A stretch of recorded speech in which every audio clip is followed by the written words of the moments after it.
Bonjour à tous, moi c'est Axe et la chaîne c'est Audiorial.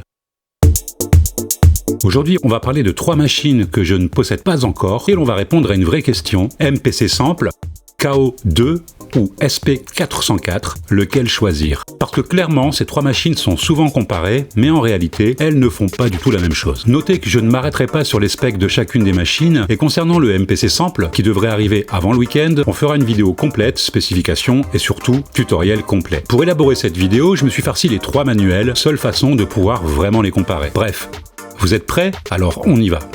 Mais avant tout, un grand merci à tous pour les Super Thanks, ainsi qu'aux adhérents à la formule J'aime ce que tu fais. C'est vraiment cool car c'est réinvesti direct dans la chaîne. Merci. Si vous souhaitez participer au développement de la chaîne ou simplement me payer un café pour me remercier, direction le bouton Super Thanks sous chaque vidéo.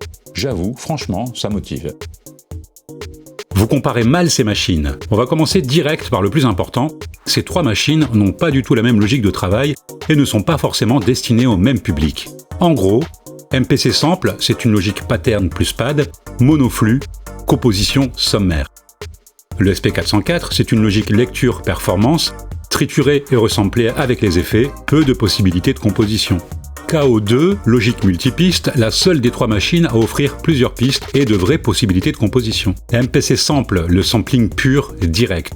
Spec rapide, 2 entrées jack 635, micro intégré, sortie jack stéréo et casque, mémoire 8 Go de stockage et 2 Go de RAM. Séquence jusqu'à 128. Le MPC Sample, c'est une machine entièrement dédiée au sampling. Ici, pas de plugin, pas de multipiste, pas de mixeur. Tout passe par les pads, les séquences et du resampling. On est sur une logique très simple. Tu empiles des sons dans une séquence. La machine dispose de 128 séquences, réparties sur 128 pads, 16 x 8 banques. En gros, un pad, c'est soit un sample en mode sampler ou une séquence en mode séquence. Ce que ça implique concrètement, pas de vraies pistes séparées, pas de mix par instrument, tout est joué dans un seul flux. Mais en contrepartie, le MPC Sample, c'est un flux de travail ultra rapide, du trim shop efficace et le resampling immédiat, un instrument très portable et vraiment efficace. En résumé, le MPC Sample, c'est une machine pour construire vite, mais pas pour organiser finement une prod. C'est un excellent sketcher / carnet de notes. SP404 MK2, la machine de performance. Spec rapide, entrée ligne plus micro plus USB audio, sortie stéréo plus casque, mémoire stockage sur SD de 4 à 32 Go, plus buffer interne, pattern jusqu'à 160. Le SP404, lui, c'est encore autre chose. Ici, tu ne composes pas vraiment. Tu déclenches des samples, tu les modules via de nombreux effets. Même si le séquenceur existe, il est rudimentaire. Sa vraie force, c'est les effets en temps réel, la manipulation directe pour le live. En résumé, le SP404, c'est une machine pour jouer avec le son, mais pas pour structurer une prod proprement. KO2, le seul vrai multipiste. Spec rapide, entrée ligne plus micro intégré, sortie stéréo plus casque, mémoire interne, projet plus sample de 128 mégabits, pattern 99 par groupe,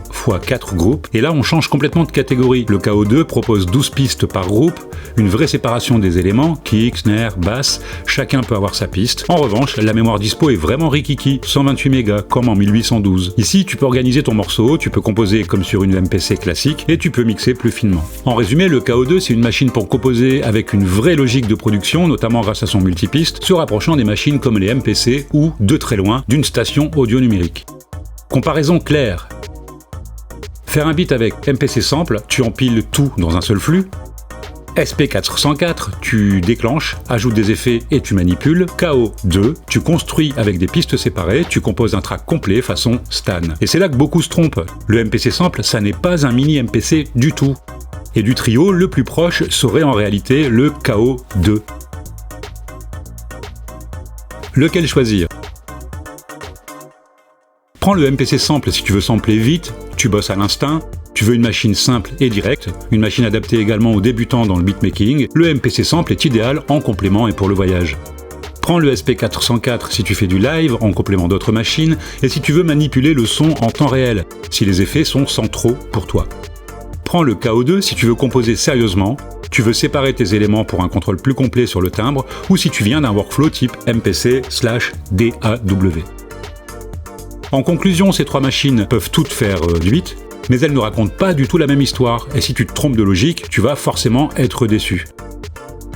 J'espère que cette vidéo t'aidera à y voir plus clair, et comme d'hab, que tu as passé un bon moment.